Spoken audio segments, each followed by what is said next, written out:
Seja muito bem-vindo ao canal Bíblia de Fato, o canal onde nós buscamos expor a Bíblia Sagrada assim como ela é de fato.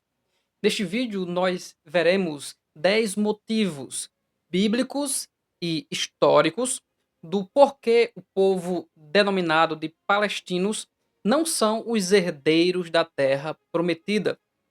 Fica conosco até o final, pois este vídeo é de grande relevância para o entendimento sobre as promessas de Deus.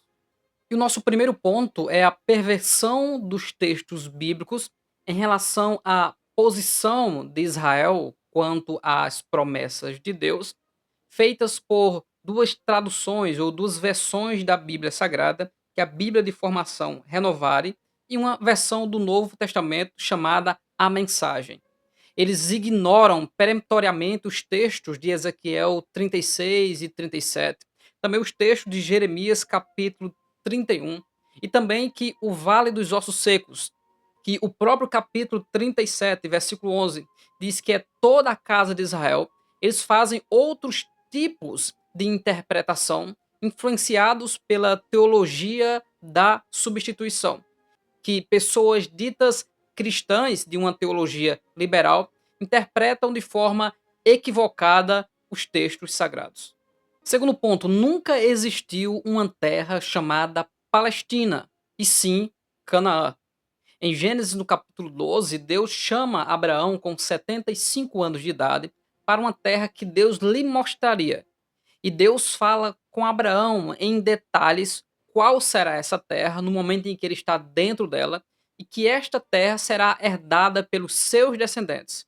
Os textos sagrados dizem: levou Abraão consigo Sarai, sua mulher, e Ló, filho de seu irmão, e todos os seus bens que haviam adquirido, e as pessoas que lhes acresceram em Harã. Partiram para a terra de Canaã e lá chegaram. Nesse tempo, os cananeus habitavam essa terra. Disse o Senhor a Abrão: toda essa terra que vês, eu te darei, a ti e à tua descendência, para sempre. Percorre essa terra no seu comprimento e na sua largura, porque eu te darei. E Abraão, mudando as suas tendas, foi habitar junto a Hebrom e levantou ali um altar ao Senhor. Naquele mesmo dia fez o Senhor aliança com Abrão, dizendo: a tua descendência dei esta terra, desde o rio do Egito até ao grande rio Eufrates. Ou seja, o próprio Deus falou com Abraão, e quando este chegou à terra que lhe havia de dar, Deus fala com Abraão e ele o adora, dizendo que a terra dos cananeus, a terra de Canaã, será dos descendentes de Abraão pela promessa. O Corão e o Islã afirmam que Abraão e o seu filho primogênito Ismael estiveram em Meca e construíram a Caaba, pura invencionice do povo islâmico. A Bíblia ela é bem enfática. Abraão habitou em Hebrom, na terra de Canaã. Terceiro ponto, os descendentes de Ismael não herdaram a terra prometida. O próprio Deus diz em sua palavra: eu sou o Deus de Abraão, de Isaac e de Jacó, e assim serei lembrado eternamente. Este é o meu nome. O próprio Deus faz questão de mostrar que ele é o Deus desta descendência. Disse mais as Sagradas Escrituras. Disse também Deus a Abraão: a Sarai, tua mulher, já não lhe chamarás Sarai, porém Sara. Abençoá-la-ei, e dela te darei um filho. Então se prostrou Abraão, rosto em terra, e se riu. Disse Abraão a Deus: tomara que viva Ismael diante de ti. Deus lhe respondeu: de fato, Sara, tua mulher, te dará um filho, e lhe chamarás Isaque. Estabelecerei com ele a minha aliança, aliança perpétua para a sua descendência. Quanto a Ismael, abençoá-lo-ei. A minha aliança, porém, estabelecê-la-ei com Isaque, o qual Sara te dará à luz. Veja como a Bíblia Sagrada é clara. Enquanto os descendentes de Ismael não habitaram na terra de Canaã, mas no deserto de Parã, no sul, próximo à península do Sinai. Quarto ponto, Isaac é o único filho da promessa de Deus. A Bíblia Sagrada é clara em dizer que o primogênito filho de Abraão é Ismael, o filho da serva H. Porém, quando a Bíblia Sagrada diz que Isaac é o único filho, a consideração é da promessa da terra. Veja o que o texto sagrado diz. Deus dizendo a Abraão: toma teu filho, teu único filho, Isaac, a quem amas, e vai-te à terra de Moriá, e oferece-o ali em holocausto sobre um dos montes que te mostrarei. Os dons, a vocação, são irrevogáveis da parte de Deus. A promessa da descendência e de herdar a terra que emana leite e mel foi feita a Abraão, Isaac e posteriormente ao seu neto, neto de Abraão, Jacó. Quinto ponto, Abraão e sua família viveram mais de 300 anos na cidade de Hebrom, que fica na terra de Canaã. Toda a família de Abraão, Sara, Rebeca, Jacó, Lia, foram sepultados na caverna de Macpela, que fica em Hebrom. Já Ismael não foi sepultado ali. Ismael, conforme o texto sagrado diz, viveu muito longe dessa região. Só depois da invasão dos muçulmanos na terra de Israel, que eles denominam de Palestina, no século 7 depois de Cristo, foi que eles buscaram se estabelecer naquela região. O próprio Islã diz que foi em Meca que Ismael morreu e está sepultado. Sexto ponto, o Alcorão concorda que os judeus são herdeiros da terra prometida. As primeiras revelações do profeta do Islã, Muhammad ou Maomé, falavam que os judeus são e os cristãos são o povo do livro.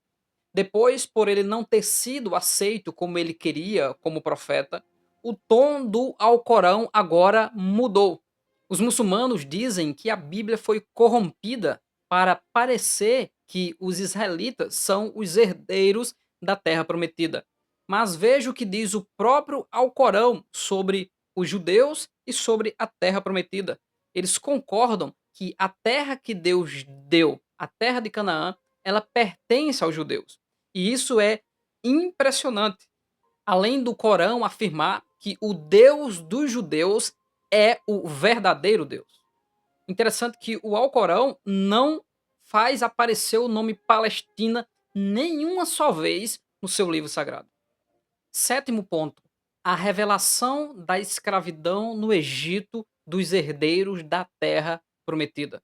O próprio Deus disse a Abraão: sabe com certeza que a tua posteridade será peregrina em terra alheia e será reduzida à escravidão e será afligida por 400 anos. E depois sairão com grandes riquezas. Na quarta geração tornarão para aqui. A Bíblia Sagrada é enfática. E o povo de Israel, o povo hebreu, conservou seus costumes, conservou a sua língua e a sua cultura, enquanto na Bíblia Sagrada, em relação ao povo hoje, denominado de árabes e também palestinos, eles eram os midianitas, que era usado como sinônimo de ismaelita, que também eles fizeram aliança e se misturaram com os edomitas, se misturaram com os heteus. É um povo que não conservou a sua cultura nem a sua língua durante séculos, diferente dos hebreus, que assim são até hoje, guardando as leis e guardando os costumes após gerações dados por Deus. E outra coisa importante é que os 400 anos de escravidão no Egito era o tempo em que a terra de Canaã e o povo truculento e pagão que vivia naquela época se enchia de iniquidade, de pecado diante de Deus, até que chegasse o tempo da sua disciplina. Como o próprio Deus disse, não se encheu ainda a medida da iniquidade dos amorreus. Olha que coisa interessante. Logo depois de conquistada pelo povo de Deus, a terra de Canaã ficou conhecida como a terra de Israel e é assim denominada 30 vezes nas Sagradas Escrituras. E chega a um ponto de ser um insulto de que o Deus de Israel e a terra de Israel seja chamada simplesmente de a terra prometida da Palestina, nome que tem a sua origem nos filisteus, povo que vivia no mar Egeu, os Caftó, e o próprio Deus os trouxe para o Mediterrâneo para se utilizar deles como disciplina para o povo de Israel. Oitavo ponto, a Páscoa é prática exclusiva do povo a quem herdaria a promessa da terra prometida. Deus assim disse: Este dia vos será por memorial, e os celebrareis como solenidade ao Senhor. Somente um povo na terra, os judeus, celebram a Páscoa desde então até aos dias de hoje. E isso assinala que esse povo que foi liberto do Egito e que celebra a Páscoa ao Senhor é o povo herdeiro da terra prometida. Veja o que mais diz as Escrituras. Quando vossos filhos vos perguntarem: Que rito é este? Respondereis: É o sacrifício da Páscoa ao Senhor, que passou por cima das casas dos filhos de Israel no Egito, quando feriu os egípcios e livrou as nossas casas. Diferente dos árabes, que têm outras práticas completamente diferentes também há séculos, mas não praticam a Páscoa ao Senhor. Nono ponto, o retorno dos judeus à terra prometida é obra da graça de Deus. O Corão e o Islã não podem de maneira alguma provar que a terra de Israel pertencem a eles e aos descendentes de Ismael. Mas consideramos sim que os judeus eles pecaram, negaram o seu Messias, estão em disciplina diante de Deus, mas que há ao longo das sagradas escrituras promessas de que o Deus de Israel ele santificará o seu próprio nome, que os judeus blasfemaram desse nome quando foram espalhados por todas as nações. E Deus, pela sua misericórdia, juntará todos esses judeus, todo esse povo de Deus, e os trará de volta à sua terra. Depois soprará do seu espírito sobre eles, conforme Zacarias 12:10. E eles se levantarão um povo temente a Deus, que adora um único verdadeiro Deus e o seu Filho Jesus Cristo, a quem ele enviou como Messias. Veja o que a Bíblia diz. Dize, portanto, a casa de Israel: Assim diz o Senhor Deus: Não é por amor de vós que eu faço isto, ó casa de Israel, mas pelo meu santo nome, que profanaste entre as nações para onde fostes. Vindicarei a santidade do meu grande nome. As nações saberão que eu sou o Senhor, diz o Senhor Deus, quando eu vindicar a minha santidade perante elas. Tomar-vos-ei de entre as nações, e vos congregarei de todos os países, e vos trarei para a vossa terra, diz o Senhor Deus da Bíblia. A fidelidade, o amor, pois Israel não era nada. Deus os escolheu porque Deus os amou, cumprindo a promessa em sua descendência. Deus permitiu que a disciplina sobre a negação do Cristo Jesus viesse trazer também glória aos gentios. Como Paulo diz, até que a plenitude dos gentios haja entrado. Aí então o libertador se manifestará na terra de Israel, no Monte das Oliveiras, e todo Israel verá que aquele a quem eles transpassaram na cruz é o verdadeiro Messias. Eles se ajoelharão, reconhecerão este grande erro e se cumprirá o que está escrito em Ezequiel 37 e Romanos 9, e todo Israel será salvo, e se pôs de pé um exército grande em extremo. A fidelidade de Deus ao seu povo fará com que essa promessa seja cumprida. Não importa as inquietações ou as investidas do povo muçulmano, do povo do livro ao Corão, do Islã, Deus é fiel para cumprir as suas promessas ao povo de Israel e assim acontecerá. E o nosso último ponto que comprova que os palestinos não são os herdeiros à terra prometida é o seguinte: o direito à terra ela é inabalável.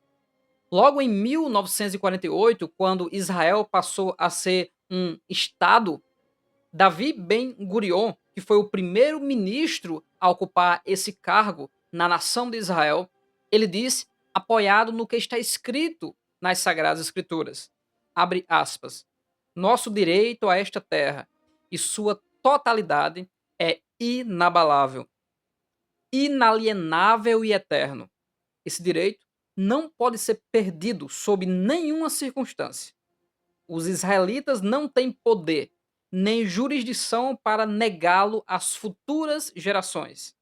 E até a vinda da grande redenção, jamais abriremos mão deste direito histórico. Tanto nas sagradas escrituras que Deus deixou para o mundo, como ao longo da história e dentro do pensamento de todo judeu coerente, as promessas de Deus se cumprirão.